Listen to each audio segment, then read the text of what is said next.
Masuk perangkat.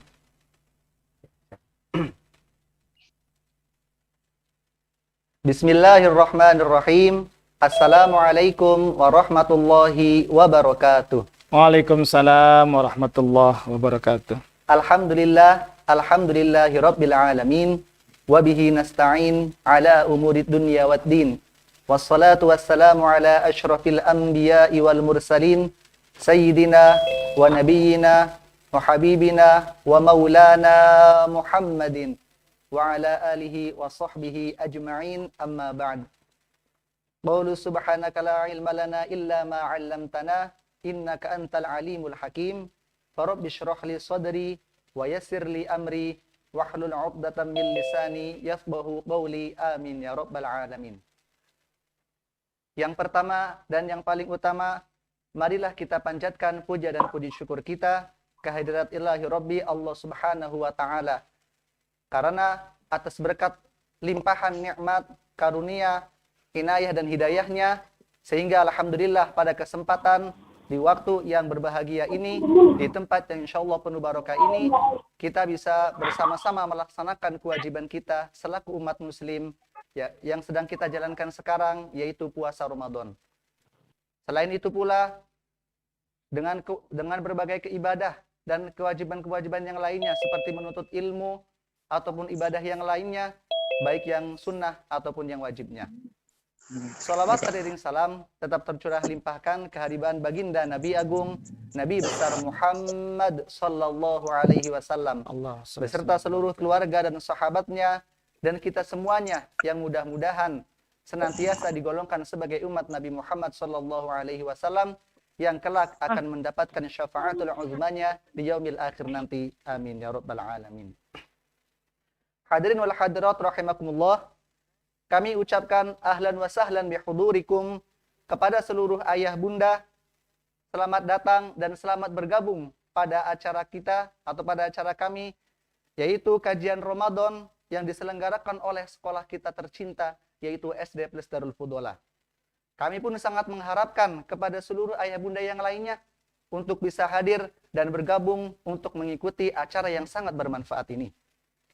Hadirin wal hadirat rahimakumullah, kajian Ramadan kita pada hari ini insyaallah akan dipandu oleh saya sendiri selaku moderator, yang pada kesempatan kali ini kita akan mengusung sebuah tema yang sangat bagus, yang sangat menarik, yaitu menemukan jati diri menuju jalan pulang. Mungkin kita sendiri bertanya-tanya, apakah maksud dari tema tersebut? Oleh karenanya, untuk membahas tema ini secara detail, sudah hadir di tengah-tengah kita, yaitu guru kita bersama, Al-Mukarram, Al-Ustadz Dr. Andes Hilmi. Kaifahukum, Ustadz? Alhamdulillah, bil khair. Alhamdulillah. Perlu diketahui para hadirin sekalian, beliau merupakan salah satu guru ataupun salah satu pendidik yang ada di lingkungan Ma'had Darul Fudolah. Beliau juga sering mengisi berbagai macam kajian Islami, ya, baik di tingkat daerah maupun instansi pemerintah. Seperti yang kemarin beliau telah mengisi di Kementerian Pertanian. Baiklah hadirin sekalian,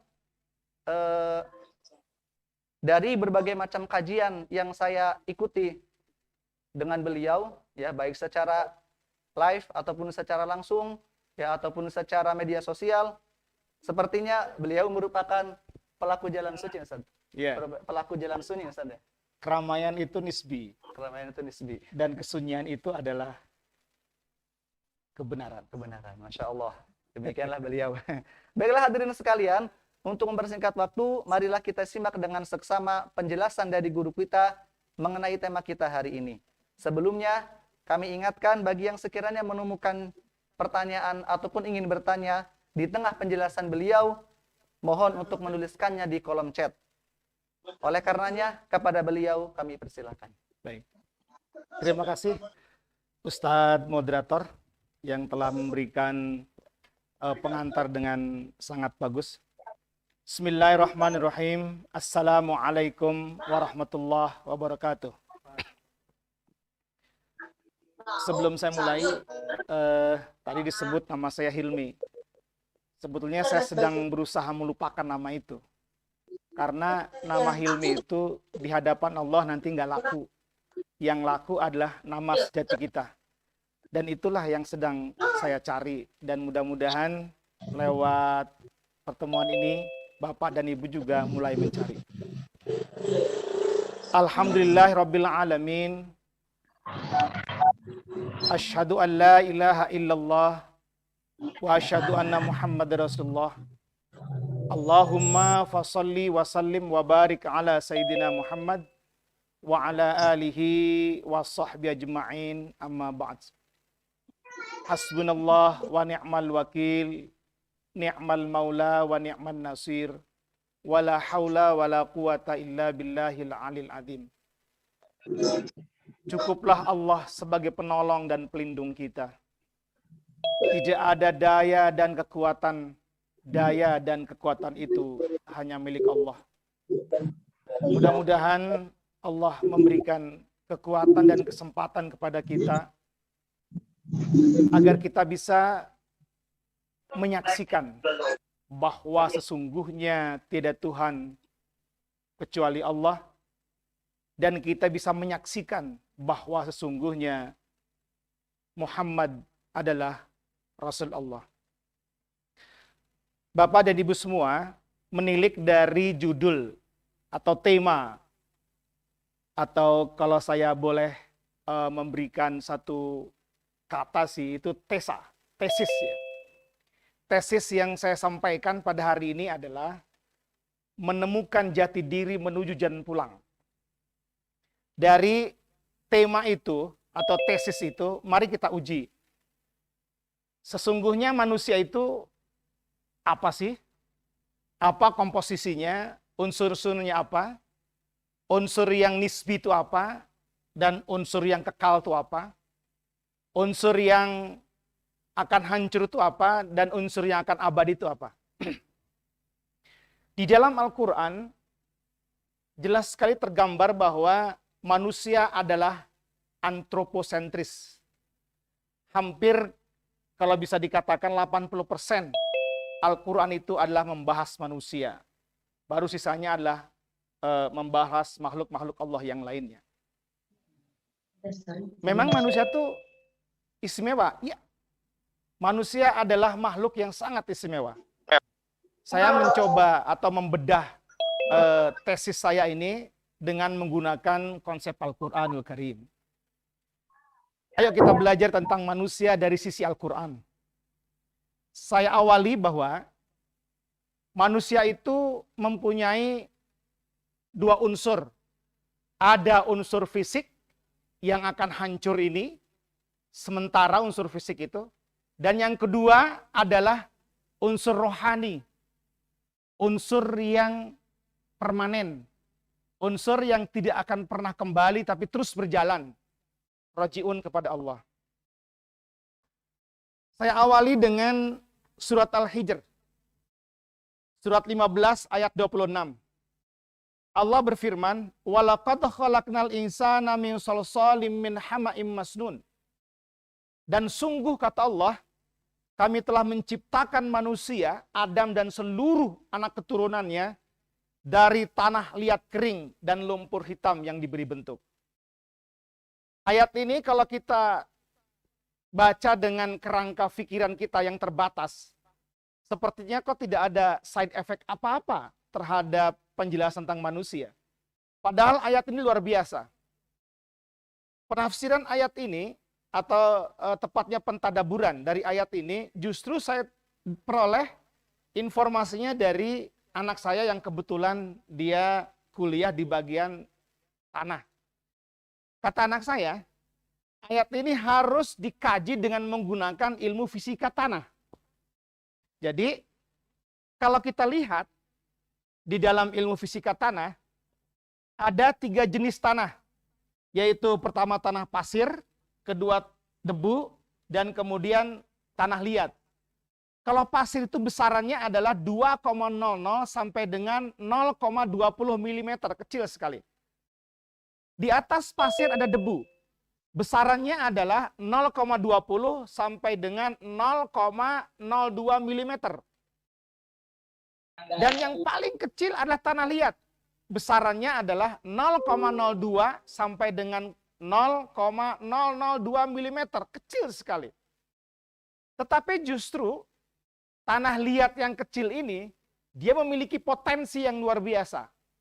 Pertama, permukaan tanah liat itu lebih luas, sehingga dia bisa menampung akuifer atau kandungan air. Dan kemudian tanah liat adalah sebuah jenis tanah yang memiliki daya absorpsinya yang paling tinggi. Bisa mengikat kation-kation energi alam yang dibutuhkan oleh manusia. Di dalam tanah liat itu terkandung ada silikon, oksigen, aluminium, dan potensi-potensi mineral lainnya. Sehingga dari ayat ini kita bisa memberikan informasi bahwa sesungguhnya manusia itu diciptakan dari bahan baku yang luar biasa besar. Itu yang pertama. Yang kedua, setelah proses kejadian manusia itu sempurna, lalu kemudian kita lanjut pada surat Al-Hijr ayat 29. Fa'idha sawaituhu wa nafakhtu fihi min ruhi faqa'u lahu sajidin. Dan apabila Allah telah menyempurnakan kejadiannya dan telah aku tiupkan ruh ke dalamnya. Jadi dalam setiap diri manusia ada ruh Allah. Sehingga dengan adanya ruh Allah dalam diri manusia itu, manusia adalah asetnya Allah. Dalam sebuah hadis qudsi dinyatakan bahwa kata Rasulullah, khalaqa Adam min surati. Sesungguhnya Nabi Allah Adam alaihissalam beserta keturunannya diciptakan dari citra Tuhan. Lalu karena potensi ruh ini ada dalam diri manusia, maka kemudian Allah perintahkan faqa'u lahu sajidin. Allah perintahkan seluruh malaikat untuk bersujud. Sujud di sini artinya adalah memberikan pelayanan, mendukung, dan melindungi manusia. Tidak hanya sebatas itu. Saking sayangnya Allah kepada manusia, karena manusia adalah aset Allah, Miraknya di ini aja. lalu Allah tambahkan lagi di dalam ayat yang lainnya, in kullu nafsin lamma alaiha hafid. Sesungguhnya di dalam setiap diri manusia itu Allah siapkan para pelindungnya, para pengayomnya, para penjaganya. Yang kemudian kalau kita teliti dengan menggunakan referensi-referensi kitab sufi, bahwa dalam setiap diri manusia itu minimal ada 4 malaikat yang mengiringinya. Ada yang mengiringi sebelah kanan, sebelah kiri, depan, dan belakang. Tidak hanya itu. Di dalam surat 24, surat An-Nur ayat 35, Allah jelas mengklaim bahwa Allahu nurus samawati wal ard. Jadi setiap manusia itu diperciki oleh Allah cahayanya yang maha agung. Maka kemudian dari sinilah saya berkesimpulan bahwa sesungguhnya manusia itu aset kesayangannya Allah. Lalu kemudian diperjelas lagi oleh Rasulullah Sallallahu Alaihi Wasallam dalam sebuah sabdanya, kullu mauludin yuladu alal fitrah, bahwa setiap diri manusia yang lahir dari rahim ibundanya posisinya suci, memiliki common sense yang luar biasa.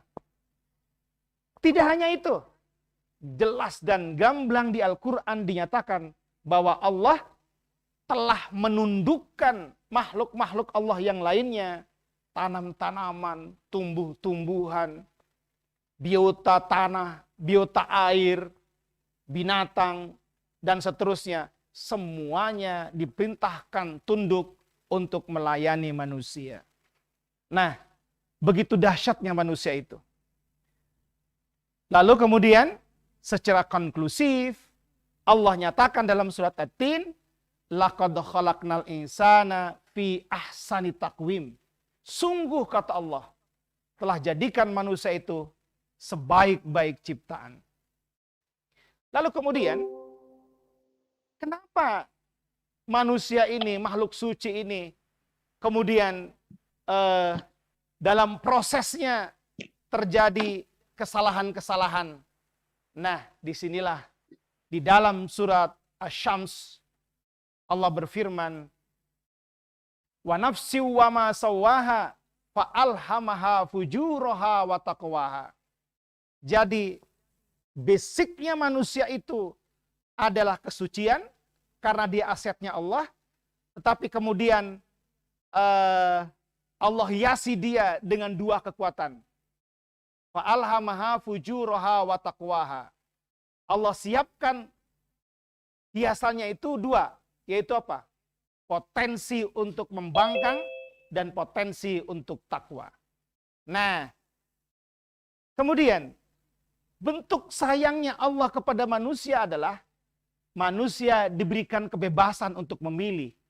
Apakah dia akan menggunakan hiasan takwanya ataukah dia akan menggunakan hiasan pembangkangannya. Nah, terus kemudian lagi, perangkatnya juga dikasih. Perangkat yang diberikan oleh Allah adalah akal, pikiran, dan hati. Terus lagi, Allah juga siapkan perangkat yang lainnya, yaitu ilmu-ilmu Allah. Ditambah lagi, Allah turunkan kitabnya, lalu kemudian Allah sandingkan kitab itu dengan Nabi dan Rasulnya. Maka alhamdulillahirabbil alamin, dari jangkauan kita sederhana, daya lihat kita yang terbatas saja, kita sudah berkesimpulan bahwa sesungguhnya manusia itu adalah makhluk yang dahsyat. Sekali lagi, ini juga memberikan petunjuk bahwa ajaran Islam yang ada di Al-Quran itu sangat tinggi sekali.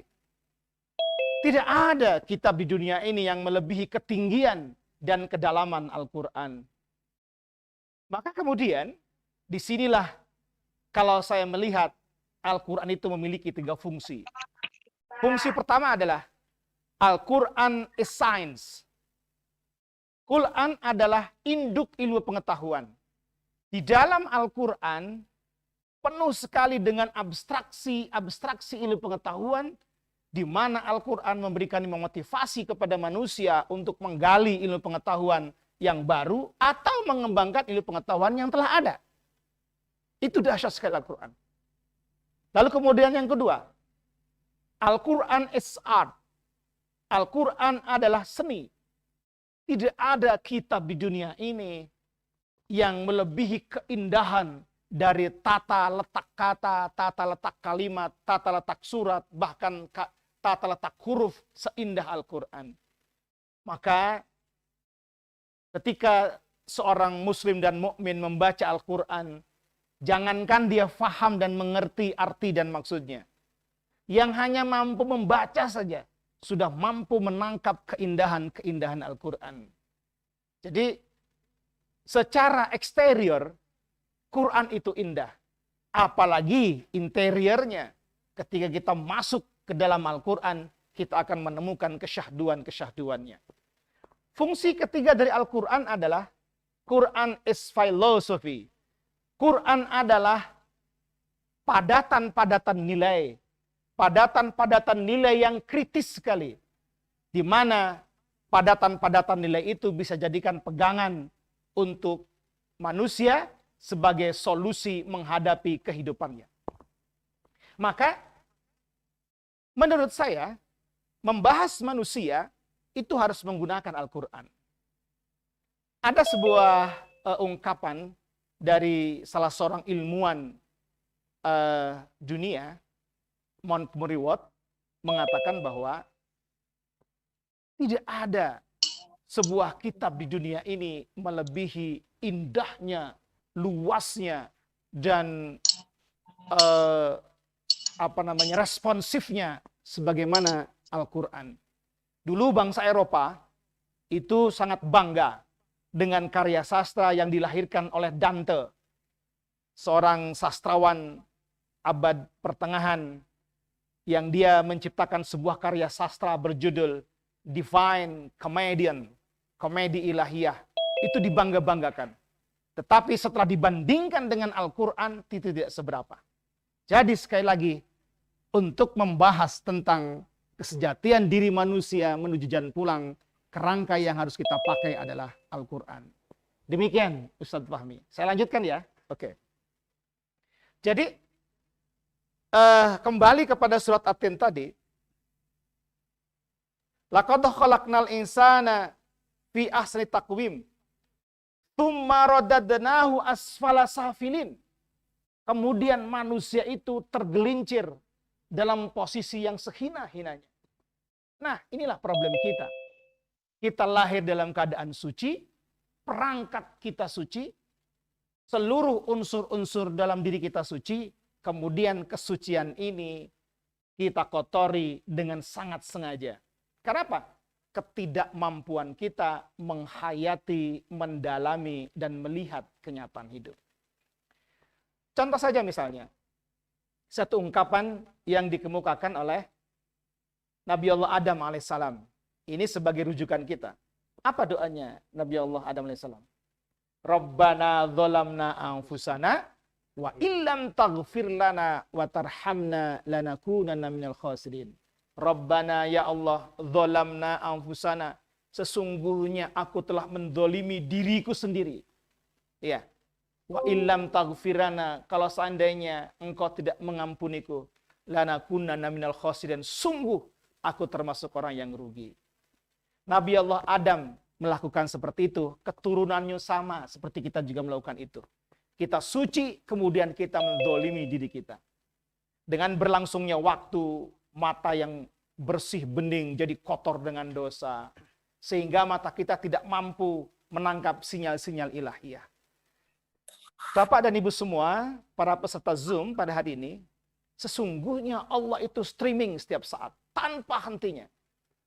Malaikat Israfil itu streaming setiap saat. Semua malaikat melakukan streaming. Kenapa kita tidak bisa menangkap streaming Allah dan streaming para malaikat? Karena telinga kita tertutup, terhijab. Oleh apa? Oleh dosa. Itu ya. Terus mata kita tidak mampu melihat sinyal-sinyal Allah, sinyal-sinyal malaikat. Kenapa? Karena mata kita tertutup. Jadi mata kita yang sekarang ini adalah mata fisik. Dan manusia tidak pernah ngeh bahwa dalam dirinya ada mata batin. Mata fisik akan hilang, sementara mata batin akan abadi, rajiun kepada Allah. Nah, jadi di awal episode ini, Ustadz Fahmi, manusia menghadapi kendala besar. Yaitu apa? Dia merusak dirinya sendiri. Saya kasih analog. Seorang manusia, dia dilahirkan oleh Allah ke dunia ini.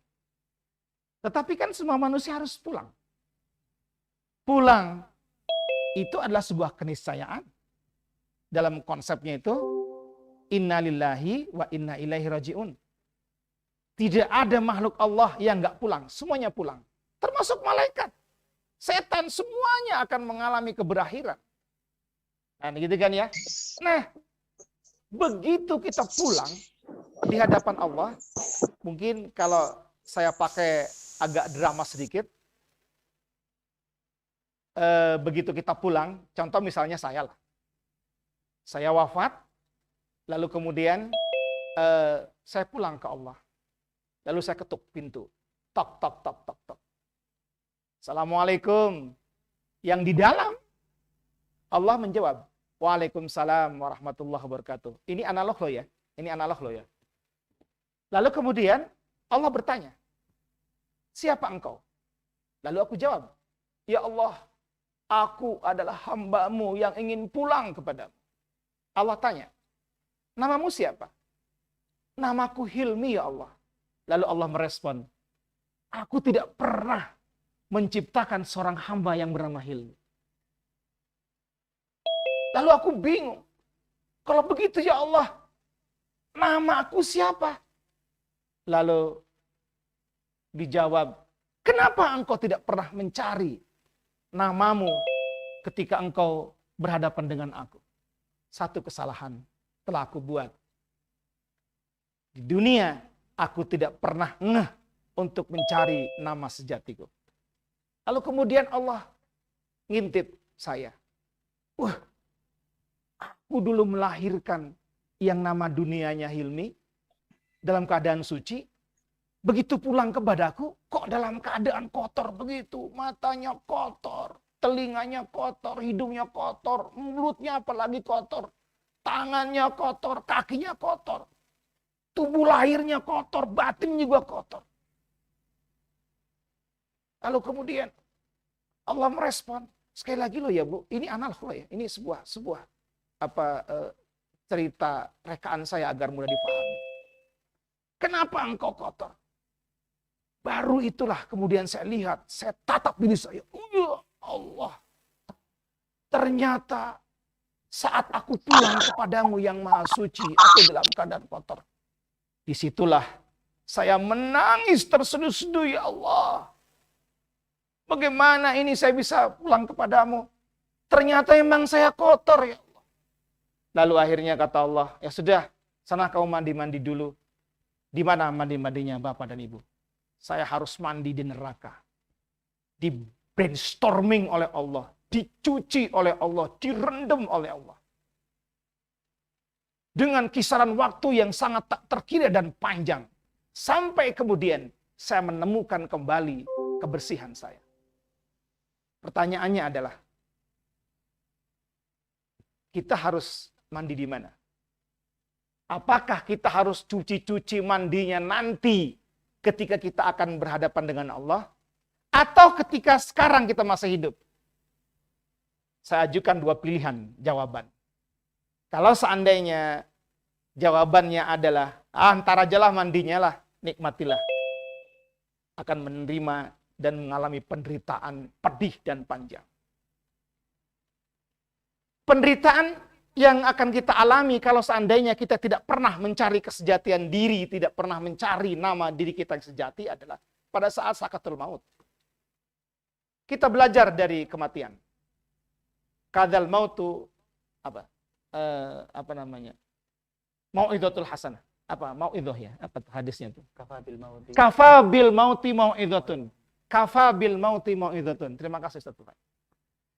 Cukuplah kematian itu sebagai sebuah mau'izah, sebagai sebuah proses pembelajaran. Coba misalnya, ketika saya wafat, saya berbujur kaku.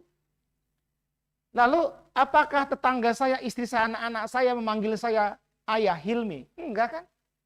Begitu mau digeser, ini yang dipanggil kan bukan, ini nih Pak Ustadz Hilmi geser ke sini. Enggak, itu mayatnya geser ke sini.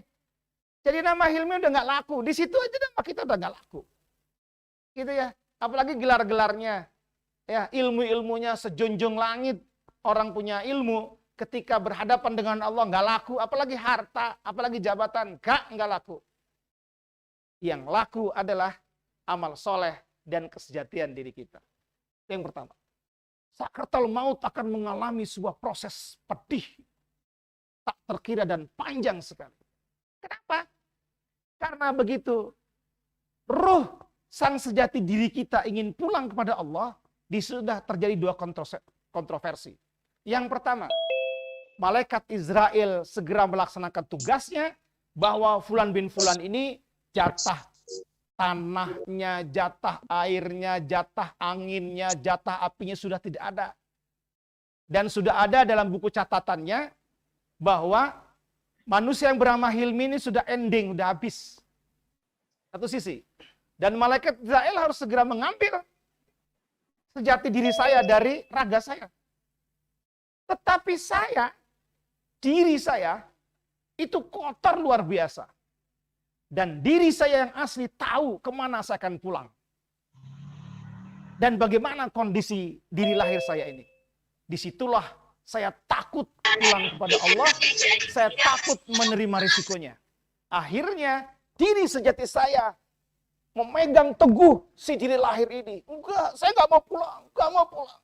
Saya jangan kau ambil, wahai malaikat Israel, jangan. Kata Israel, waktumu sudah habis, harus segera come back to Allah. Maka kemudian Israel pun bingung. Akan dicabut dari arah mana ruh atau sejatinya diri yang bernama Hilmi ini. Ya kan? Karena apa? Karena asalnya saya masuk ya diri saya yang asli ini masuk ke dalam raga saya itu dari ubun-ubun. Maka Israel taunya saya juga harus kembali ditarik dari ubun-ubun. Tapi kan ubun-ubun saya tertutup tebal dengan dosa dan noda. Akhirnya ada sebuah lubang kecil yang bisa memungkinkan ruh itu diambil dari diri saya. Apa itu? Dari lubang hidung saya. Itulah yang membuat sakratul maut itu panjang dan pedih tak terkira. Itu kepedihan pertama. Belum lagi dia akan menerima sebuah konsekuensi di alam barzahnya, di alam kuburnya. Ya, belum lagi ketika di padang mahsyarnya terus berkepanjangan.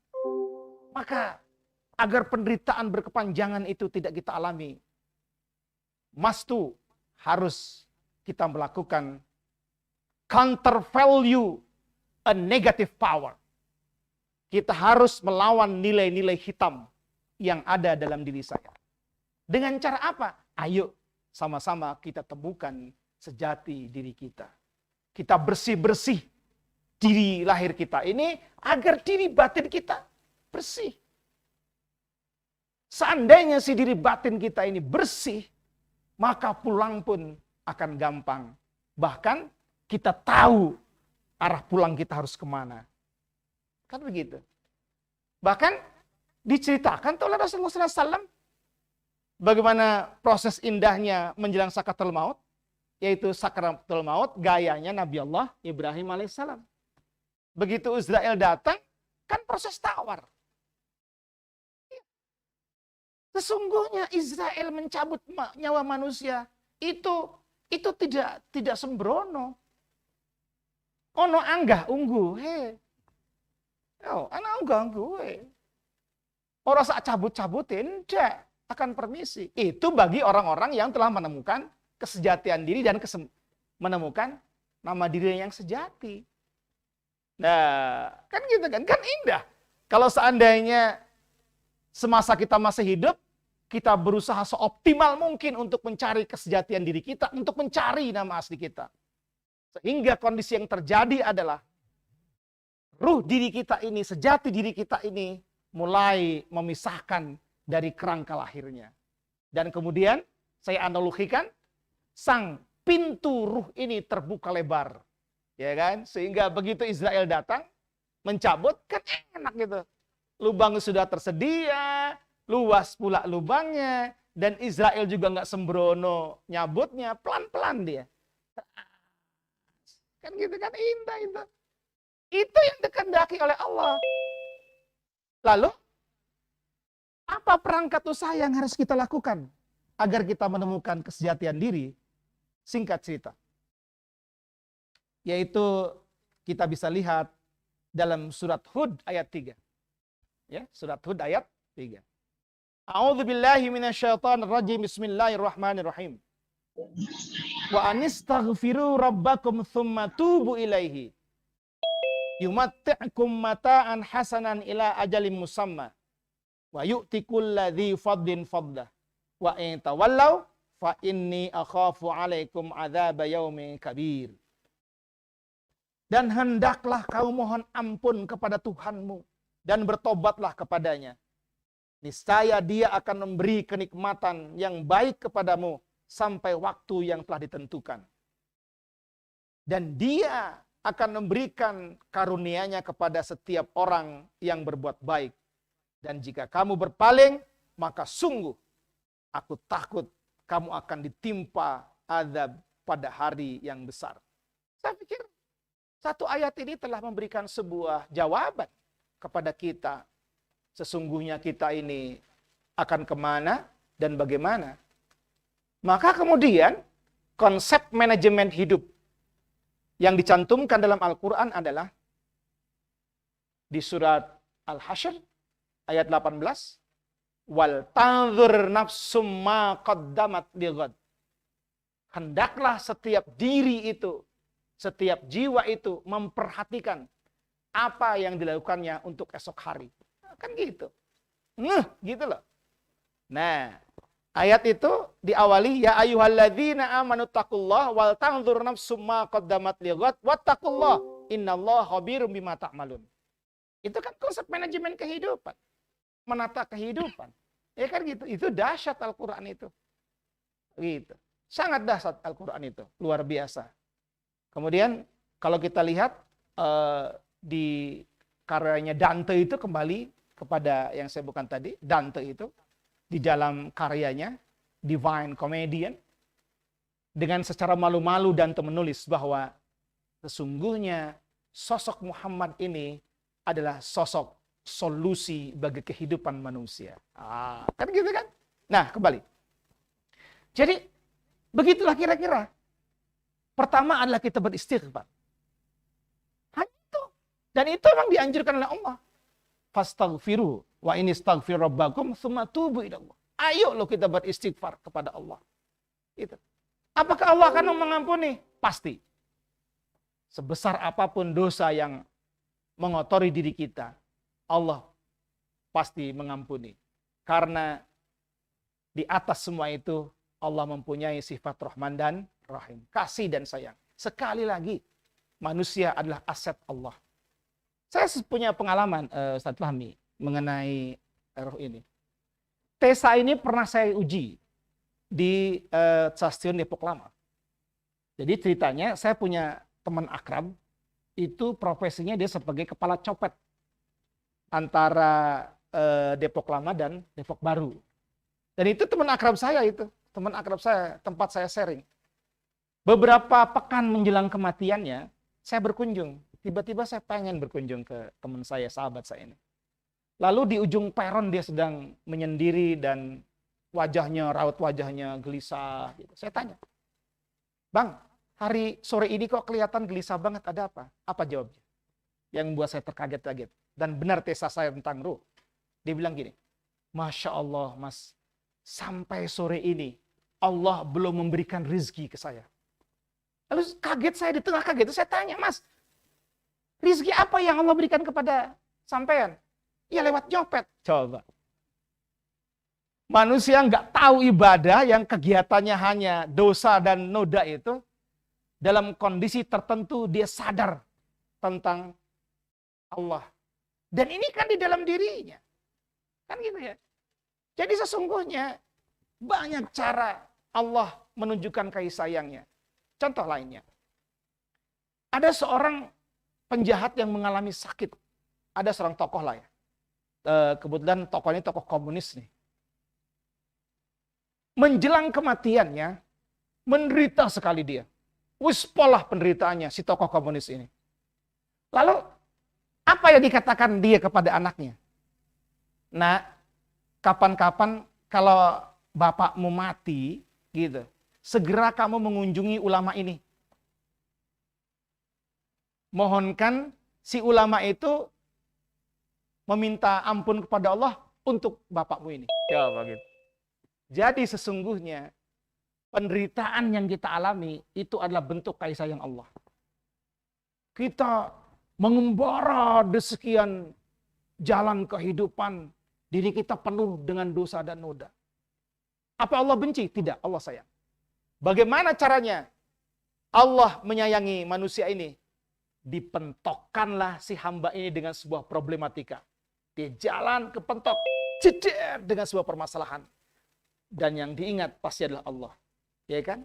Jadi dengan penderitaan itu manusia bisa menemukan kesejatiannya dan pulang kembali. Jadi pada hakikatnya seluruh rangkaian kehidupan ini adalah ujian. Inna ja'alna ma'al ardi zinatan laha linabluwakum ayyukum ahsanu amala, dan surat Kahfi. Atau di surat Al-Ankabut Allah memberikan klaim ahasiban nasu ayyakulu amanna wa hum la yuftanun. Apa manusia mengira orang-orang yang telah mengatakan beriman kepada Allah itu tidak diuji? Akan diuji. Gitu ya. Nah, jadi ujian ini adalah merupakan sebuah proses untuk menyadari kesejatian diri kita. Nah, gitu ya. Oke. Jadi caranya adalah beristighfar. Lalu apa yang Allah akan berikan ketika kita beristighfar? Yumatikum matan hasanan ila ajalin musamma. Bahwa niscaya Allah akan memberikan kenikmatan yang baik kepadamu sampai waktu yang telah ditentukan. Ada seorang ulama, guru saya, yang mentadabburi ayat ini adalah, artinya orang yang beristighfar itu dalam term terdekat adalah dia akan mengalami sakratul maut yang indah karena istighfarnya. Lalu kemudian berikutnya, wa yu'ti kulladzi fadlin fadlah wa in ya.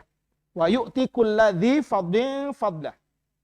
Dan dia akan memberikan karunia-Nya kepada setiap orang yang berbuat baik. Ya kan? Istighfar adalah bentuk perbuatan baik, amal soleh. Jadi istighfar itu mempunyai dua efek. Pertama, dia adalah bentuk amal soleh, anjuran Allah. Yang keduanya adalah cuci-cuci diri kita yang kotor. Gitu. Nah, Allah membuat sebuah lampu kuning. Apa itu? Wa in tawallau fa inni akhafu 'alaikum 'adzaba yaumin kabir. Dan jika kamu berpaling, artinya tidak pernah istighfar, membiarkan dirinya kotor, tidak berusaha menemukan kesejatian dirinya, akibatnya tidak tahu jalan pulang, maka sungguh aku takut kamu akan ditimpa azab pada hari yang besar.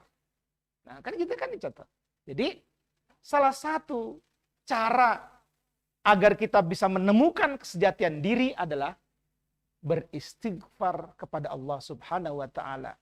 Terutama ini kita bisa diberikan sebuah frame oleh Allah yang istimewa, itu bulan Ramadan, maka gunakanlah setiap waktu, jangan kita lewatkan tanpa beristighfar kepada Allah. Keduanya, setelah kita beristighfar adalah kita melaksanakan atau mengamalkan surat Al-Baqarah ayat 152. Fadhkuruni adzkurukum washkuruli wala takfurun.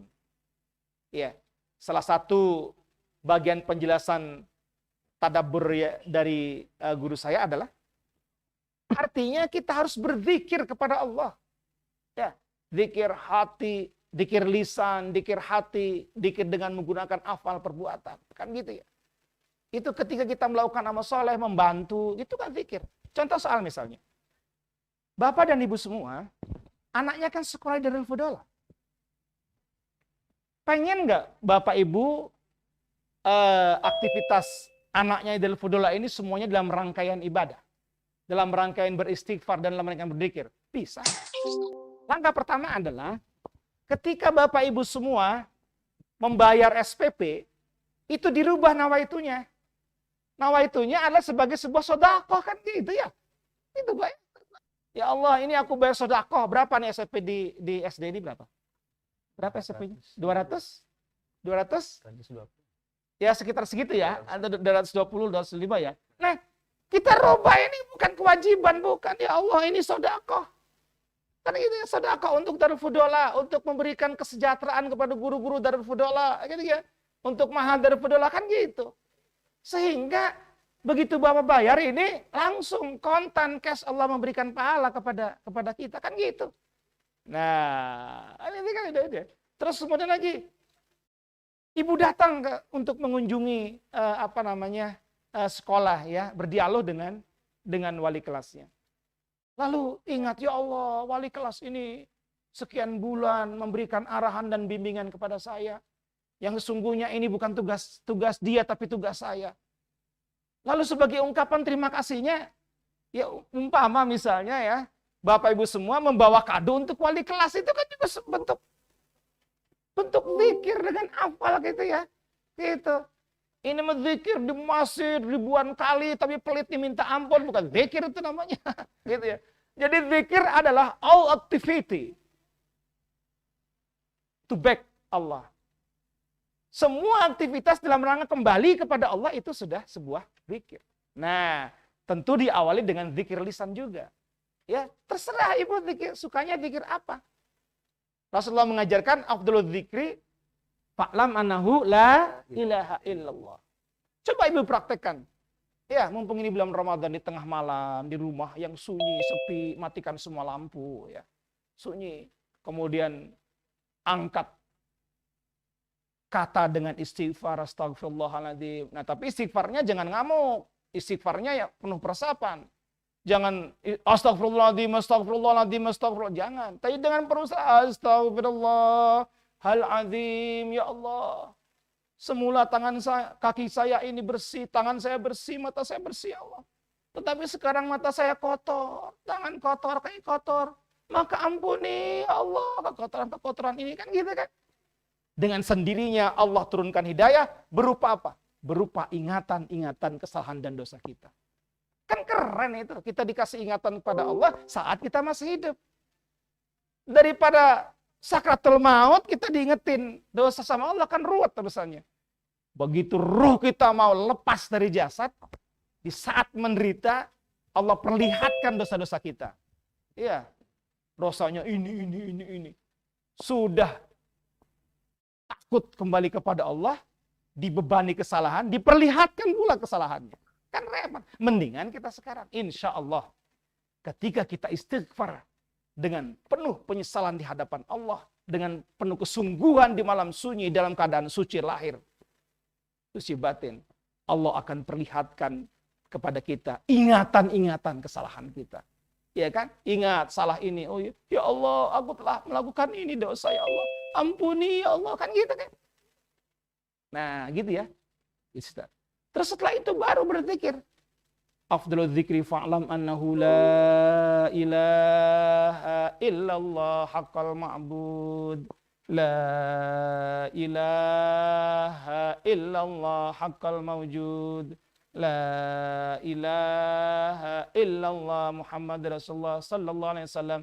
La ilaha illallah. La ilaha illallah. Zikir yang kita lantunkan adalah sebuah magnet dari Allah. Iya. Jadi energi cahaya Allah magnetnya, dan kekotoran-kekotoran ini adalah paku-paku yang menancap dalam tubuh kita. Kalimat zikir la ilaha illallah itu menarik paku-paku kotor yang ada dalam diri kita itu. Pelan-pelan. Gitu kan? Ya, dengan istighfar dan zikir, insya Allah kita memiliki sebuah kesadaran. Ya Allah, ini sesungguhnya saya. Nah, kan gitu ya.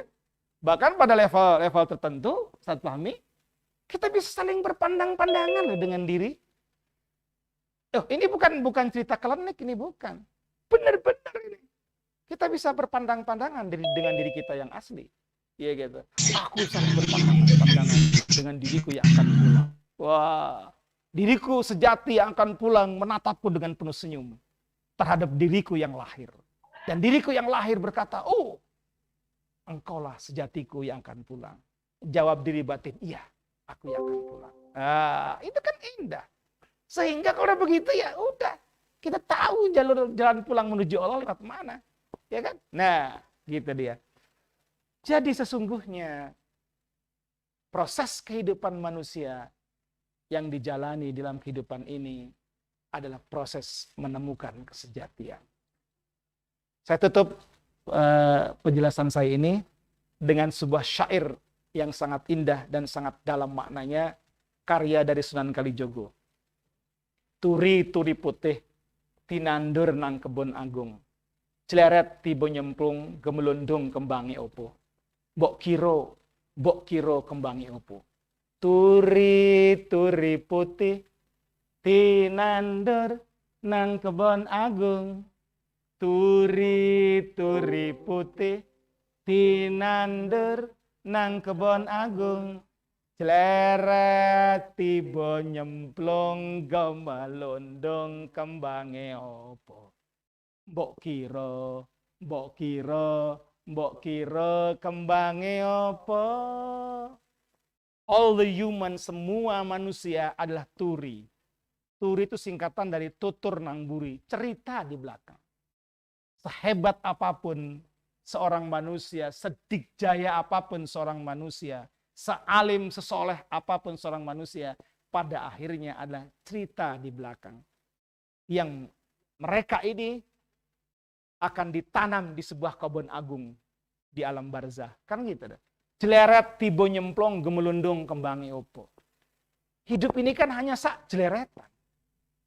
Ya, dulu waktu muda saya gantengnya pol, rambut hitam loh ya, brengos ireng, oh ya gagah, Sekarang Kalau ketemu Ustadz Fahmi atau Ustadz Rahmat, diketawain, ya Allah, Pak Helmi sekarang sudah tua gitu ya. Rambutnya putih, untune pating protol ya. Pipinya paling peletot gitu kan sudah. Jadi sepertinya baru kemarin saya mengalami masa muda. Oh sekarang sudah tua, itu hidup. Jadi Bapak Ibu semua nggak usah jatuh cinta dengan kehidupan dunia ini. Alah apa sih dunia ini? Jelereting waktu, dul. Ya, hanya sekilas waktu saja. Kan gitu ya. Tiba nyemplung gemelundung. Pertanyaannya adalah ketika si manusia itu telah ditanam, gemelundung ditutup dengan tanah, hanya 3 pertanyaannya. Kembangnya apa? Apa kehidupannya? Apa bunga-bunga kehidupannya? Ilmunya nggak laku. Hartanya apalagi nggak laku. Nggak. Ya. Masa mogrong-mogrong nggak laku. Yang laku adalah kembang kehidupan. Seberapa banyak dia menyebarkan wangi-wangi kehidupan kepada tetangganya. Seberapa banyak dia menyebarkan bunga-bunga kehidupan kepada sekelilingnya. Itulah yang akan kita bawa. Nah, kembang kehidupan itu adalah kesejatian diri kita. Demikian Ustadz Fahmi sebagai muqaddimah pengantar materi kita pada hari ini. Terima kasih. Assalamualaikum warahmatullahi wabarakatuh. Waalaikumsalam warahmatullahi wabarakatuh. Masya Allah, begitu jelasnya, begitu detailnya beliau menjelaskan tentang materi kita hari ini, yaitu menemukan jati diri menuju jalan pulang. Di mana sesuai dengan penjelasan beliau tadi, kita tahu ya, beliau telah menjelaskan bagaimana awal mula penciptaan manusia. Bagaimana manusia seharusnya hidup di dunia ini untuk suatu saat nanti akan menuju jalan pulang, yaitu menghadap Allah Subhanahu wa taala yang akan dipisahkan dengan kematian. Baiklah para hadirin sekalian, setelah kita mendengarkan bersama-sama penjelasan untuk materi kita hari ini dari beliau, sampailah kita pada sesi yang selanjutnya, yaitu sesi tanya jawab. Ya, saya yakin dari para hadirin sekalian yang hadir di Zoom kali ini menyimpan atau terlintas, terbesit berbagai macam pertanyaan tentang materi kita hari ini. Oleh karenanya dimohon kepada ayah bunda yang akan bertanya, silakan boleh untuk mengangkat tangan. Jikalau ingin bertanya secara langsung, boleh untuk mengangkat tangan. Kemudian setelah kami tunjuk, maka silakan nyalakan mikrofonnya. Ataupun boleh dengan menuliskan pertanyaannya di kolom chat. Kepada ayah bunda dipersilakan yang ingin bertanya.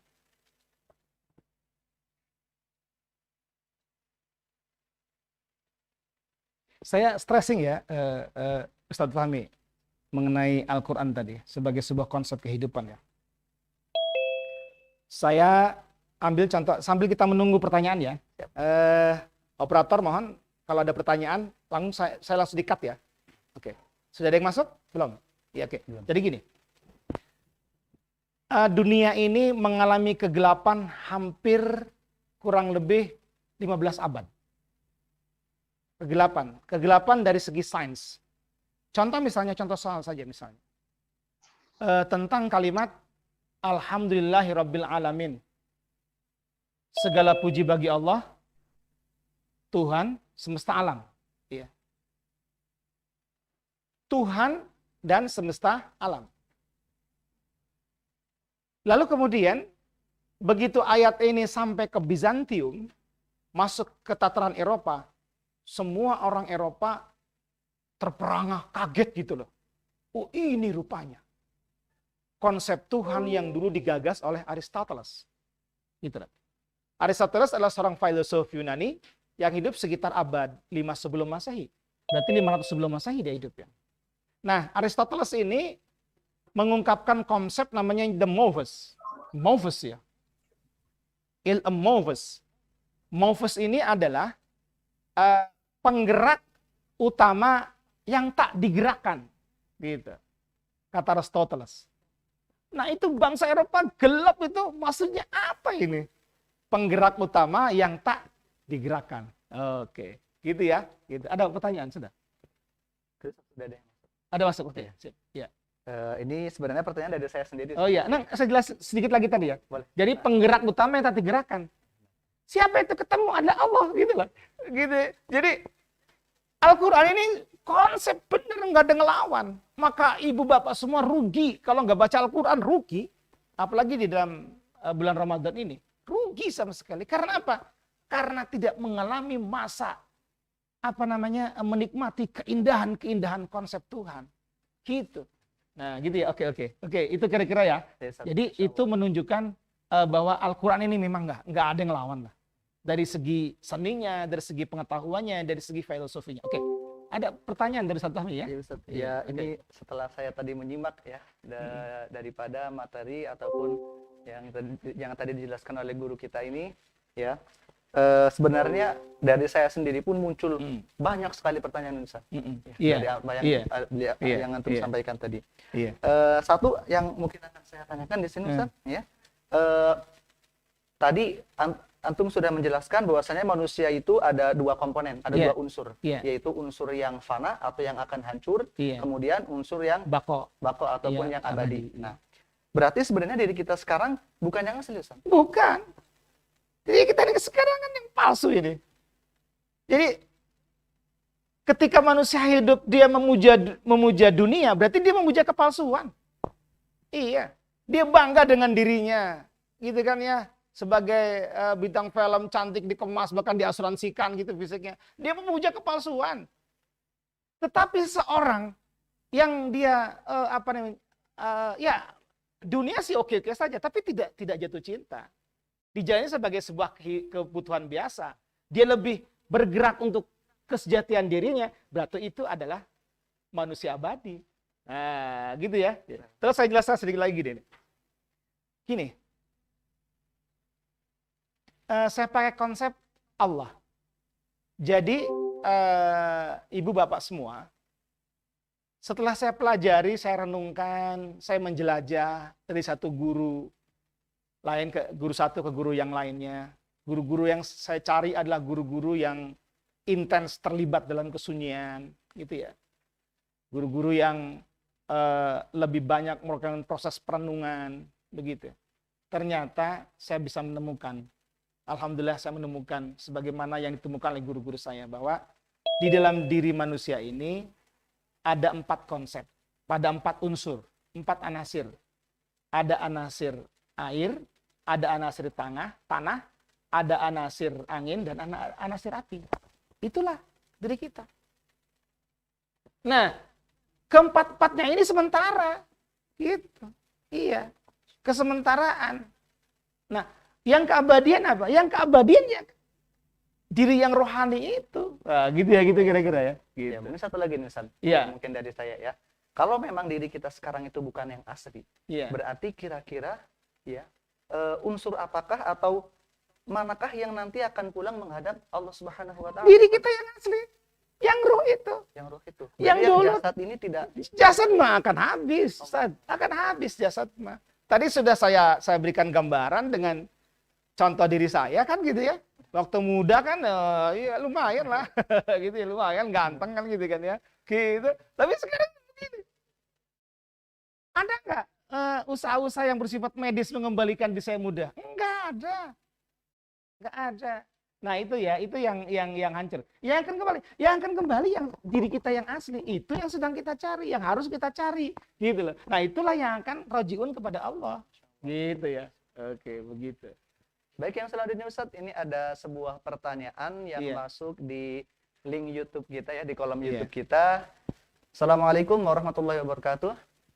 Izin bertanya Kiai, bagaimana kita mengaplikasikan filosofi alam semesta ini secara praktis dalam kehidupan sehari-hari sebagai wujud rasa syukur kita kepada Allah Subhanahu wa taala. Sip. Keren. Di dalam diri manusia ada 4 anasir.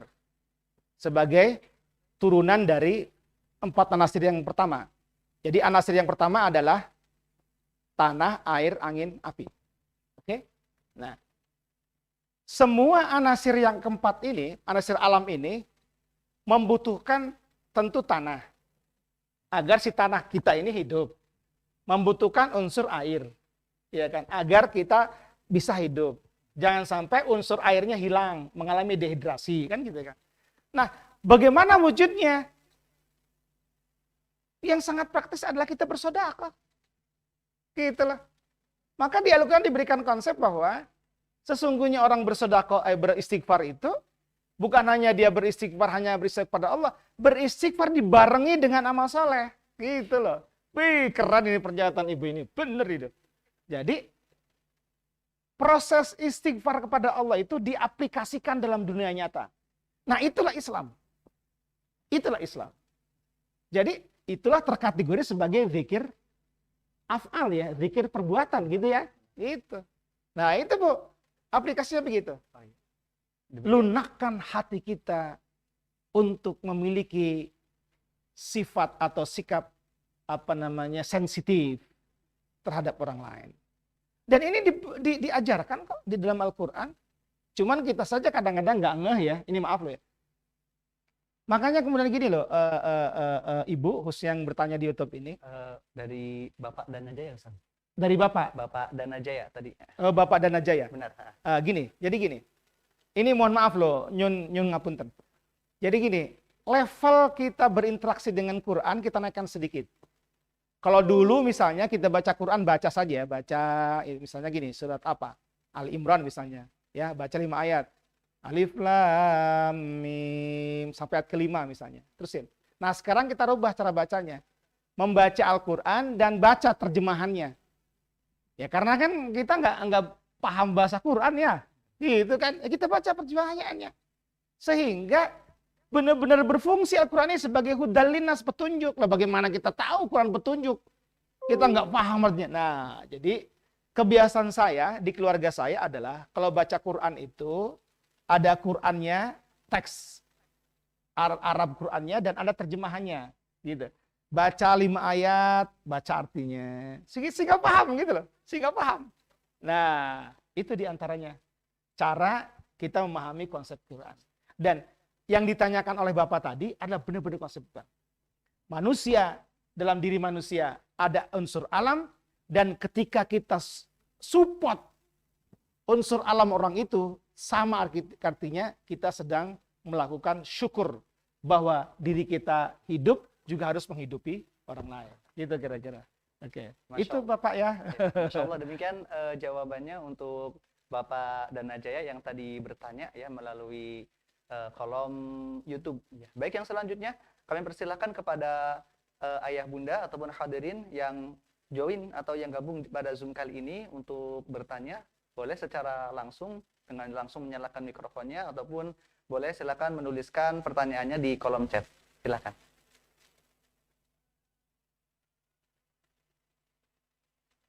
Iya. Gini, Baik. Ada pertanyaan? Sementara belum. Belum. Ya. Oke, jadi gini. Saya akan mengungkapkan beberapa pengalaman saya. Di mana pengalaman ini memang saya terus cari sebagai upaya membuktikan kebenaran Al-Quran. Kan gitu ya. Di antaranya gini. Di ujung abad di ujung abad awal Masehi, ada seorang muridnya Plato, namanya Plotinus. Dia mengungkapkan sebuah konsep tentang satu jiwa. Gitu, tentang satu jiwa. Konsep ini kalau bahas sekarang apa namanya? Viral gitu ya. Wah, keren nih konsep ini. Semua pembesar-pembesar Eropa ketika itu ya luar biasa nih. Tapi dia nggak tahu penjelasannya. Yang dimaksud dengan Platonis tentang konsep satu jiwa ini apa? Ini kemudian terpecahkan ketika ulama-ulama Islam membuat karya-karya tentang teologi, gitu ya, gitu. Barulah kemudian ini rupanya gitu loh. Ini petunjuk ya. Ini petunjuk sebagai bukti bahwa memang Al-Quran itu solusi kok. Iya, rugilah kita sudah dikasih hal yang istimewa gitu ya, nggak disentuh, gitu kan. Quran ini dahsyat, bener dahsyat. Bener. Ibu saya almarhum itu ya pesantren kampung lah gitu ya. Dia nggak ngerti itu artinya apa. Sering sekali ibu saya lihat kalau malam baca Quran itu nangis. Saya tanya, Bu, kok nangis? Iya nih baca Quran. Memang ibu tahu artinya? Enggak. Loh, tapi kok nangis? Apa jawab ibu saya? Seakan-akan saya tahu apa maksud Al-Quran ini. Tapi saya tidak mampu ngomong. Itu loh. Gitu. Dan ini sering saya alami. Sering saya alami. Ketika dalam kesunyian, pikiran saya lagi buntu, banyak masalah. Gitu ya. Utang di koperasi sekolah nggak lunas-lunas. Gitu. Tempat konsultasi saya Al-Quran. Ya. Terus baca gitu ya. Setelah ending baca Al-Quran, ada sebuah energi misterius yang masuk dalam diri saya. Yang energi misterius ini mewarnai daya nalar dan motivasi saya. Loh, besok pagi kok ada gitu loh. Gitu Bu. Apalagi ibu bapak yang alhamdulillah mungkin saat ini mempunyai posisi ya. Baik di lembaga swasta maupun di lembaga pemerintahan. Gitu ya. Coba tanya sama Al-Quran. Ya. Nah, gitu kira-kira ya. Gitu kira-kira ya. Oke. Syukran Kiai. Ya. Alhamdulillah ini ada satu pertanyaan masuk di kolom chat Zoom. Ya. Izin bertanya Kiai, mengapa di dalam diri manusia selalu merasa tidak puas dalam kenikmatan duniawi? Terkadang mereka merasa apa yang dihasilkannya semata-mata hasil jerih payah dia sendiri. Oke. Jadi begini. Oh keren ini, pertanyaan keren. Saya respon pertanyaan ini begini. Ini pertanyaan yang dasar. Dan ini adalah merupakan pertanyaan yang sifatnya apa ya? Kalau saya ibaratkan kumparan energi gitu ya. Gitu. Kalau kita salah memahami pertanyaan ini energi kita nggak jalan. Jadi gini. Kalau guru kan ada apa tuh? Di dunia pendidikan ada apa? Satu hal. Ada input, ada raw input, ya kan, instrumennya yang namanya kurikulum, ada output kan gitu kan. Nah, gitu. Jadi gini. Input kita tuh apa? Input kita kan Allah. Benar. Iya kan? Maka raw inputnya juga harus pakai Allah. Agar outputnya juga output Allah yang punya nilai Allah kan gitu kan? Gitu. Sehingga kesadaran dasar seperti itu tentang Allah ini, jadi inputnya adalah Allah, raw inputnya, instrumen kurikulum kehidupannya adalah menggunakan kurikulum Allah, dan outputnya juga sesuai dengan kehendak Allah, itu akan matching hidup. Nah, yang ditanyakan tadi nggak matching, gitu loh. Inputnya sudah salah, inputnya adalah input diri, sehingga apa yang dilakukan dunia adalah seakan-akan kelebihan dirinya. Kan gitu loh. Dia nggak pakai input Allah, ke input-input yang lainnya. Orang semacam ini adalah, maaf nih, orang semacam segini nih, yang ini nih, dia pakai inputnya di luar Allah, dia pemuja kesementaraan. Pemuja kenisbian. Kan gitu ya. Nah, itulah kemudian keluar konsep, kalau dalam tataran budaya Jawa itu, sangkan paraning tumati. Kalau bahasa Al-Qur'annya, innalillahi wa inna ilaihi raji'un. Inputnya Allah, raw inputnya Allah, outputnya harus sesuai dengan kehendak Allah. Gitu loh. Kalau inputnya Allah akan memiliki kesadaran, ya Allah, aku jalan dari rumah ke SD Fudullah ini, bukan aku ya Allah. Ini adalah merupakan pemberianmu sehingga kakiku bisa berjalan. Aku hari ini bisa berbicara gini ini bukan karena aku ya Allah. Engkau bisa memberatkan akal dan hatiku sehingga mulutku juga engkau gerakkan sehingga aku bisa berbicara. Gitulah kira-kira. Begitu ya? Nah, Gitu. demikian untuk jawaban dari pertanyaan yang tadi disampaikan oleh Abu Ubaidillah ya, Abu Ubaidillah, ayahnya Ubaidillah. ya. Baik, yang selanjutnya Ustaz, ada satu pertanyaan lagi. Ini masuk melalui chat Zoom juga. Iya. Faiz Mubarak atau Ilah atau Hinata Faizatur Rahmah. Ini mungkin orang tua dari Faiz dan Hinata mungkin. Iya. Orang tua dari salah satu wali murid. Izin bertanya, walau mungkin tidak sesuai dengan tema, apakah kita yang mempengaruhi positif negatif alam atau alam yang mempengaruhi positif negatif kita, khususnya dalam hal beribadah? Dan bagaimana menjaga kepositifan terus-menerus dalam hal beribadah? Terima kasih Kiai. Oke, sip. Jawabannya akan panjang, tapi saya persingkat begitu. Mudah-mudahan Bapak nggak puas ya. Ini Bapak ya? Ibu? Sepertinya ibu. Ibu ya? Ah, ya, ibu. Gini, Bu. Jadi gini, ada dua teori dalam antropologi, ya kan? Satu adalah antroposentris, yang kedua adalah neutrosentris. Lalu, jadi gini, ada yang memahami bahwa manusia adalah sentral alam raya ini. Gitu ya, manusia itu sentralnya. Paham yang kedua mengatakan bahwa bukan. Manusia itu bukan sentral. Manusia itu sentral alam ini ada, ya alam ini. Manusia ini hanya sekedar imbas atau akibat dari alam. Nah, gitu ya. Teori pertama itu dijadikan sebagai dasar pemikiran orang-orang sosialisme dan komunisme. Nah, Islam ini bagaimana? Islam itu meyakini tentang antroposentris. Bahwa manusia ini adalah pusat tata surya. Satu contoh misalnya. Alam ini bisa bergerak karena ada pergerakan manusia. Dan alam ini bergerak karena konsistennya manusia mengingat Tuhan. Begitu.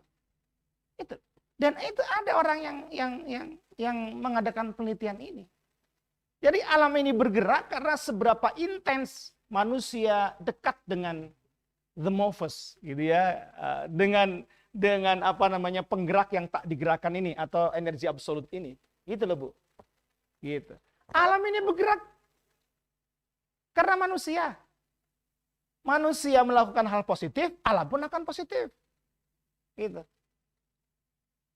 Manusia yang negatif, alam pun akan ikut negatif, kan gitu kan. Nah, di dalam teori filsafat Islam, ada sebuah ungkapan bahwa secara kebendaan ya jasad, manusia ini adalah makhluk mikrokosmos. Makhluk kecil dibandingkan dengan gunung-gunung, lautan sakmono luase, ngono to ya. Langit sakmono dhuwure, ngono to ya. Angin segitu dahsyatnya. Itu manusia adalah makhluk mikrokosmos. Lah wis makhluk kecil.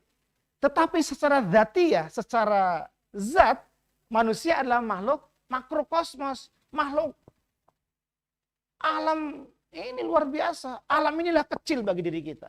Nah, maka dalam konsep Allah tadi, di dalam diri kita ada unsur-unsur alam lainnya. Gitu loh. Di dalam diri kita ada unsur rembulan, ada unsur bintang, ada unsur matahari.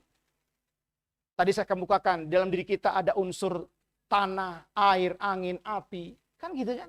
Nah, gitulah kira-kira. Jadi, manusia ini adalah berjalan baik. Alam akan baik. Manusia akan berjalan buruk, alam pun akan buruk. Bencana yang terjadi, bentuk apa itu? Sebagai protes mereka. Kenapa sih manusia keburuk? Kasihlah bencana, tiba-tiba udus gembel, gunung Merapi mudun, duar, gitu kan? Karena apa? Gunung Merapi ini kagok sama manusia ini, gitu ya. Itu kira-kira ya. Oke, gitu kira-kira Bu. Demikian untuk penjelasan terkait pertanyaan yang tadi disampaikan oleh Mama Bunda siapa tadi ya? Bunda Faiz ya, Bunda Faiz dan Bunda Hinata Faizatur Rahmah. Mudah-mudahan apa yang beliau jelaskan tadi bisa menjawab daripada pertanyaan tersebut. Iya. Baik, dipersilakan mungkin ada ayah bunda yang ingin bertanya secara langsung. Ya, dipersilakan untuk menyalakan mikrofonnya. Barangkali ada yang ingin bertanya secara langsung. Dipersilakan untuk menyalakan mikrofonnya dan memperkenalkan diri. Iya, jadi begini. Merupakan sebuah keniscayaan manakala kita ini segera menyadari tentang hakikat diri yang sejati menuju jalan pulang. Ada yang tanya, operator? Ada? Belum? Belum, oke ya. Saya ini. Jadi gini, saya tambahkan sedikit gini. Berkaitan dengan pertanyaan tadi loh. Yang saya jawab bahwa ada input, ada raw input, dan ada output. Begini.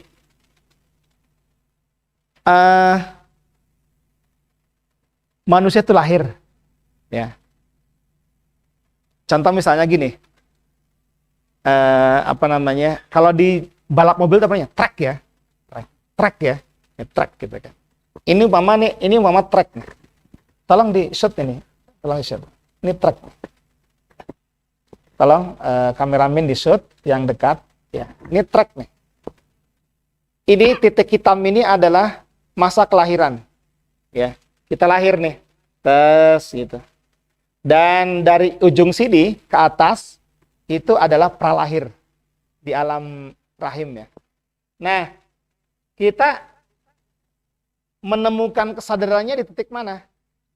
Tolong kameramen ujung sampai sini. Nah ini ujungnya, ujung kehidupan kita. Contoh misalnya Allah memberikan ruang hidup pada kita dari sini, dari ini sampai ke sini. Nah, nanti kan ini ujungnya kan kembali ke Allah kan ya. Innalillahi dari Allah, gitu kan? Kemudian menuju ke Allah. Begitu kita lahir, nah kita dikasih ruang oleh Allah. Ini loh, tracknya di sini. Ini kapan kita menyadari kesejatian dan menyadari jalan pulangnya? Kan gitu ya. Di sini, atau di sini. Kan gitu. Jangan sampai begitu ruh di tenggorokan baru kita menyadari, itu nggak bisa, udah habis. Kata Rasulullah kan batasnya ketika ruh sampai tenggorokan kan? Udah ada yang masuk? Iya gitu ya. Jadi ibu-ibu, bapak-bapak, ayo loh. Kita sesegera mungkin menyadari kesejatian diri dan menyadari bahwa kita akan pulang menuju Allah gitu di sini. Ya bersyukur di sinilah. Bersyukur di sini. Jangan sampai di sini aja. Apalagi kalau mengatakan entar aja saya dah gitu. Entar aja sayanya menyadari, entar aja dah tobatnya, entar aja istighfarnya gitu ya. Gitu. Lah, begitu entar aja besoknya meninggal, kan ruwet terusannya, nggak ada jeda untuk bisa kita menemukan diri. Nah, itu loh maksudnya. Ini kesadarannya gini. Nah, kalau kita lihat itu Nabi Allah Isa alaihissalam kan proses dia mengerti dirinya dan mengerti jalan pulang itu kan ketika di alam rahim. Iya kan? Begitu ya. Gitu. Yang paling tinggi adalah Rasulullah Muhammad SAW. Ketika dalam proses awal penciptaan alam kan. Nah, gitu yang disebut dengan Nur Muhammad ya. Gitu. Nah, gitu. Nah, ini loh nih. Ayo loh. Jangan sampai kita di ujung sini nih kita ketemu dirinya. Ini repot ini loh. Aduh, tuh. Baru saja saya memahami bahwa pentingnya menemukan diri dan mengerjakan pulang. Sudah keburu.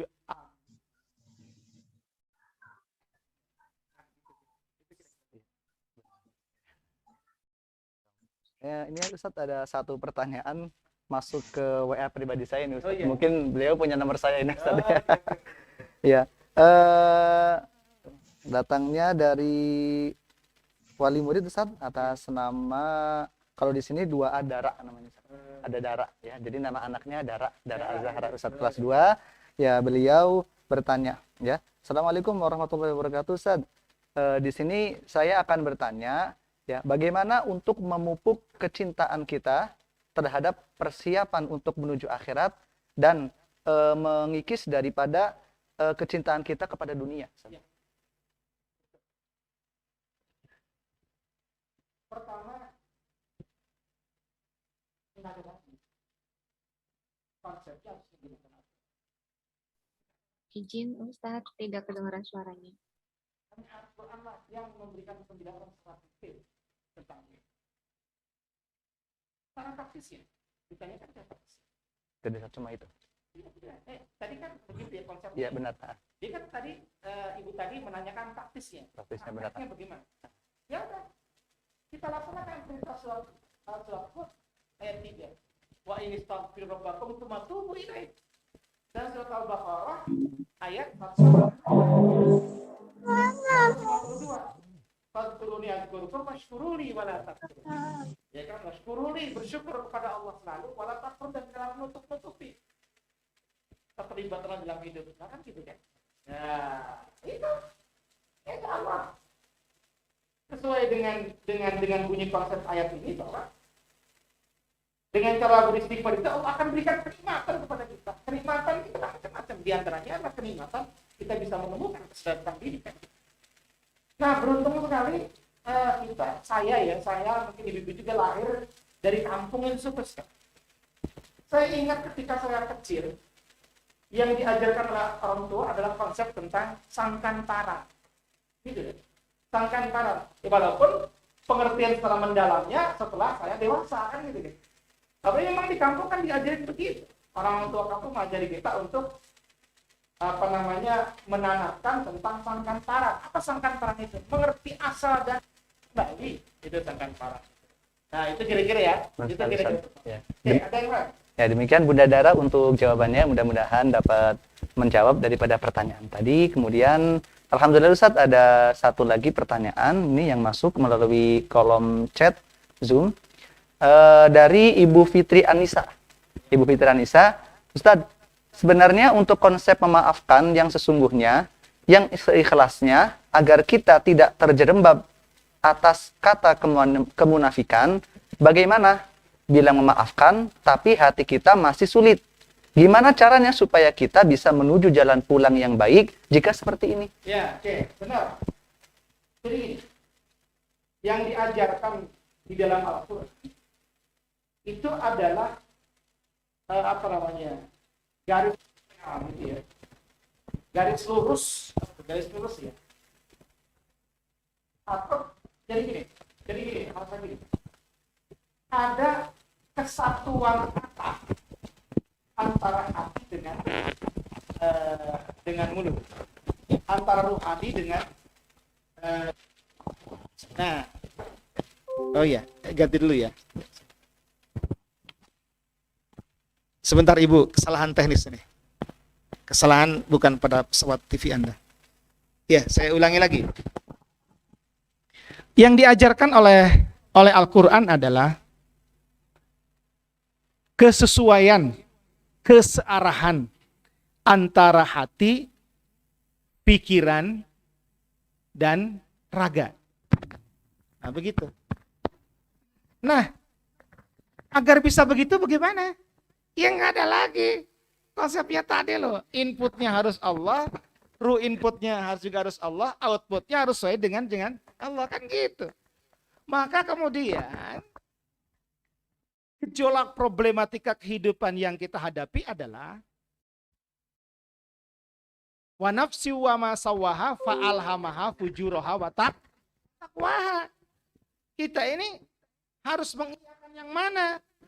Mengiyakan potensi energi kepatuhan kepada Allah atau mengiyakan potensi energi pembanggangan kepada Allah. Tetapi kemudian Al-Quran berikan solusi. Qad aflaha man zakkaha.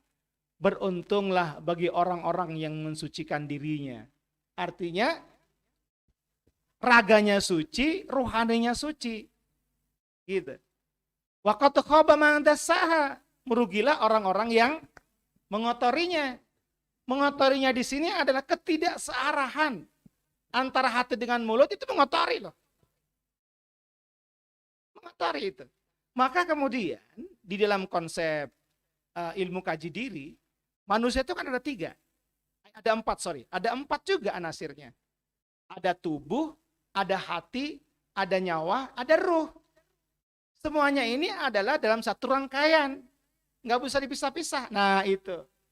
Maka kapan-kapan kita akan lanjutkan. Ada proses kita beristighfar kepada tubuh kita. Ada hati kita beristighfar.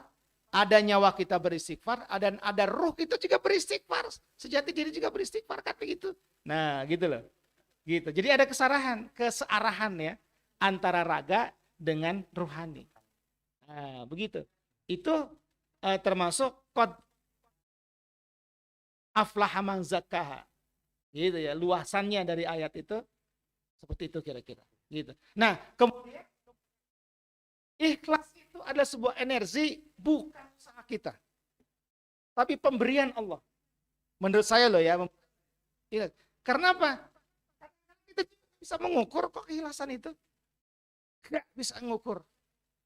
Cuman yang agak mendorong usaha maksimal yang kita lakukan dari ikhlas adalah hanya satu.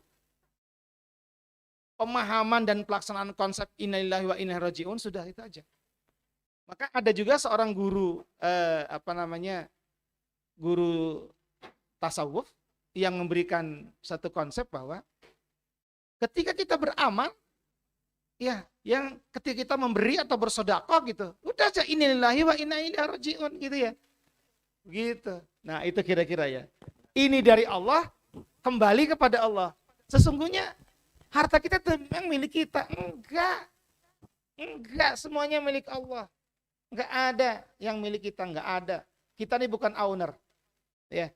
1000% ownernya adalah milik Allah. Dan kita tidak punya saham apa-apa tentang kehidupan ini. Termasuk diri pribadi kita. Enggak punya saham apa-apa. Gitu. Dan Ibu, mohon maaf ini ya.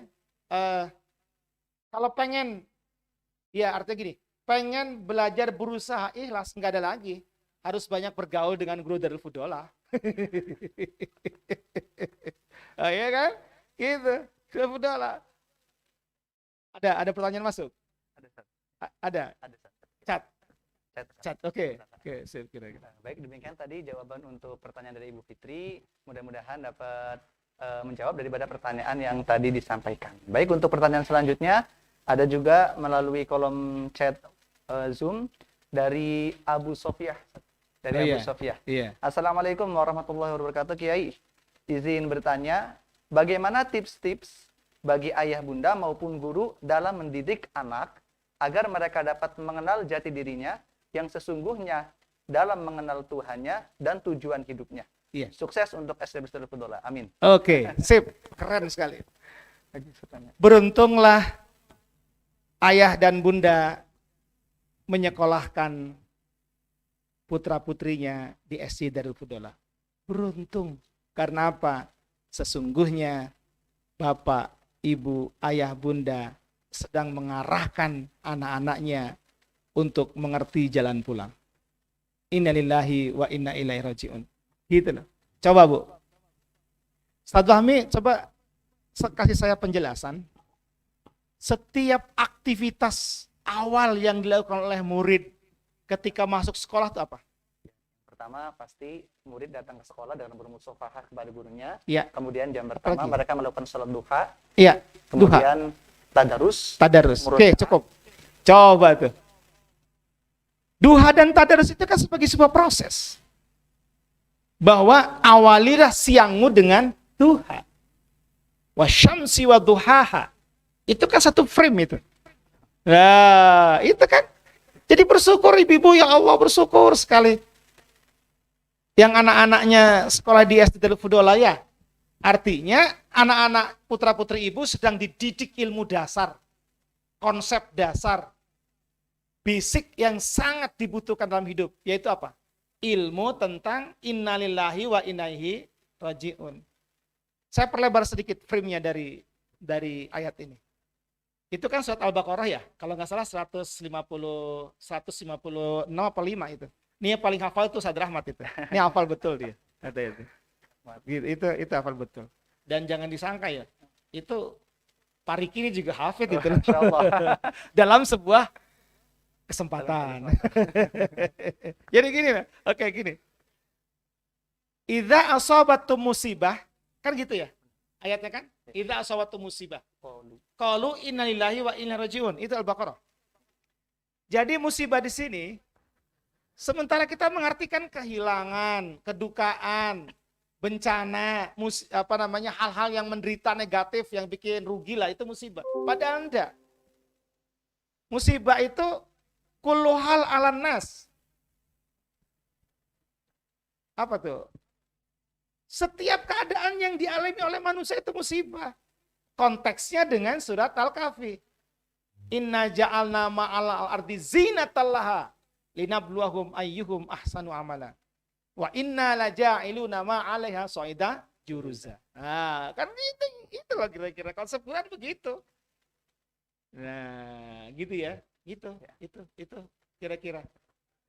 Terus apa inti jawabannya Ibu tadi apa gimana? Untuk Keikhlasan. Ya itu tadi menemukan udah. Untuk menemukan keikhlasan nggak ada lagi. Realnya, tracknya adalah ajari anak-anak kita tentang konsep sangkan paran. Kalau bahasa kampung saya itu. Konsep asal dan tempat kembali. Bahasa Qur'annya konsep inlaihi wa inlaihi raji'un. Dan area yang paling tepat guna, yang paling tepat sasaran adalah SD plus Darul Fudollah, nggak ada lagi. Iya kan? Gitu, nggak jarang loh. Sekolah, apalagi sekolah-sekolah umum, nggak pernah diajarin kayak gini-gini ya. Gitu. Karena apa? Saya perlebar boleh?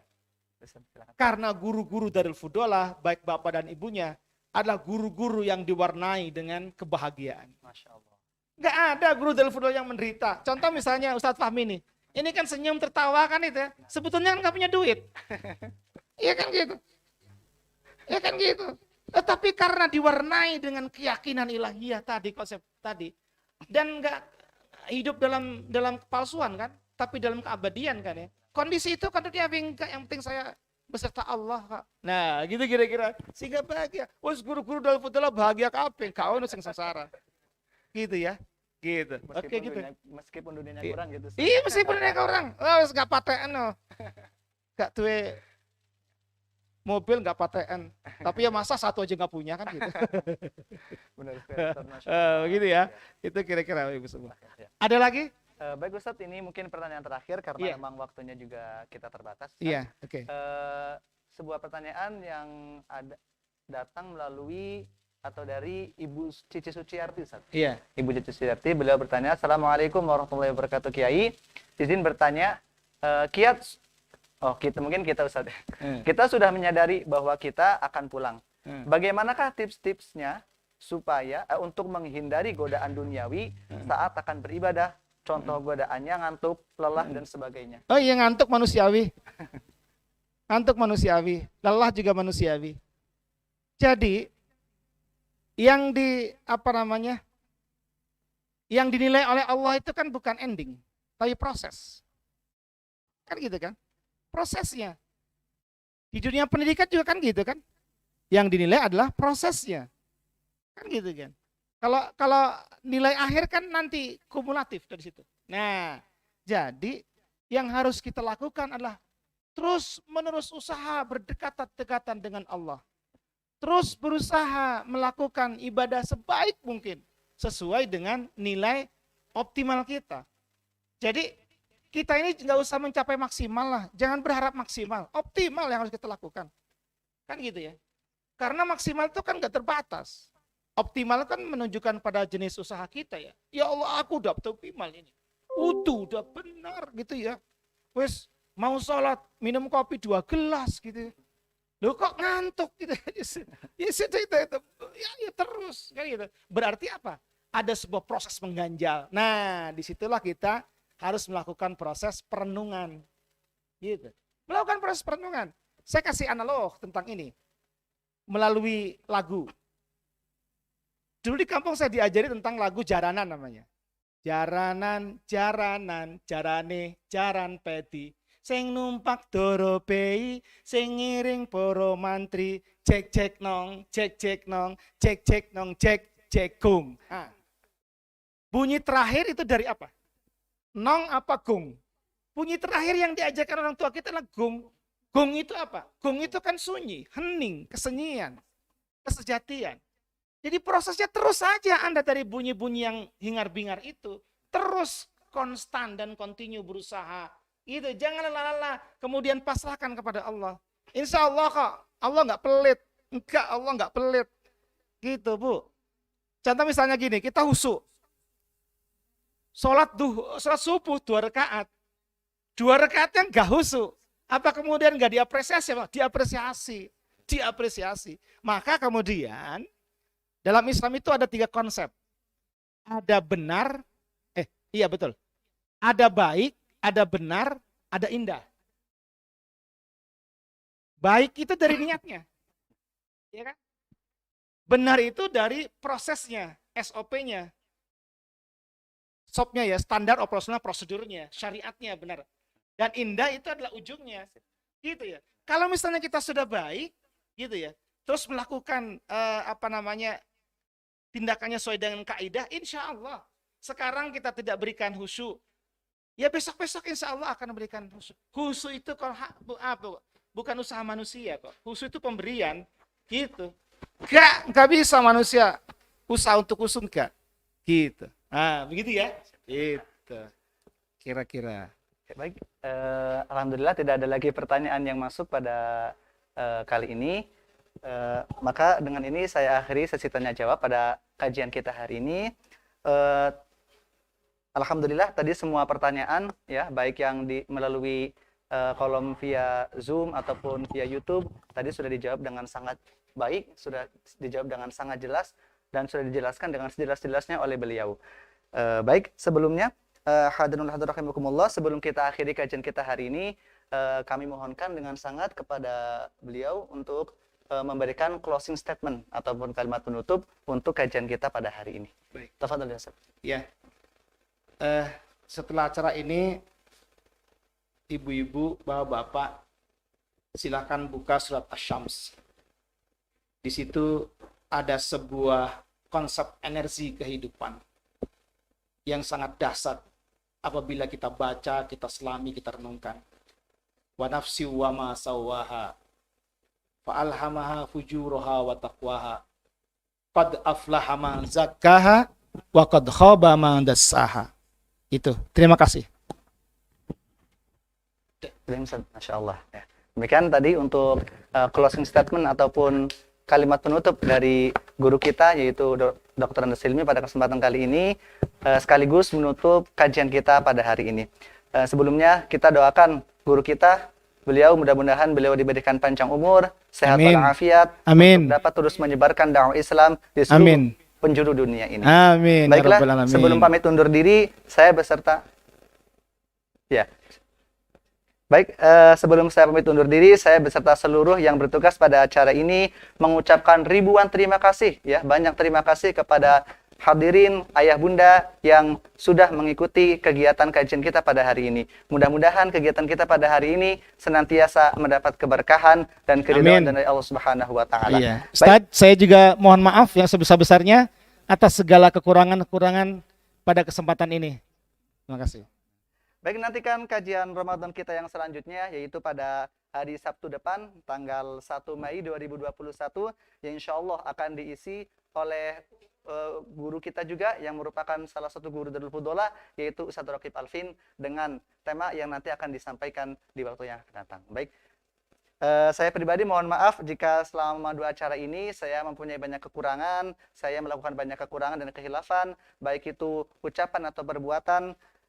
Mohon untuk dibuka, minta maaf yang sedalam-dalamnya. Mari kita akhiri kajian kita pada hari ini dengan bersama-sama membaca hamdalah. Alhamdulillahirabbil alamin. Terima kasih atas segala perhatian, mohon maaf atas segala kekurangan. Hadanallahu wa iyyakum ajma'in. Wassalamualaikum warahmatullahi wabarakatuh. Waalaikumsalam warahmatullahi wabarakatuh. Iya. Itu kan yang beda. Yang tadi kesannya dipantau dulu, nggak ada Ustaz dipantau di situ nih. Mungkin malu ada yang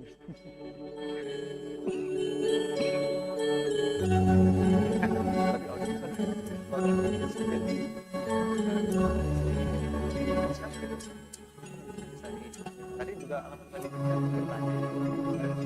mungkin cara menyampaikannya mungkin salah atau gimana, makanya chat gitu kan.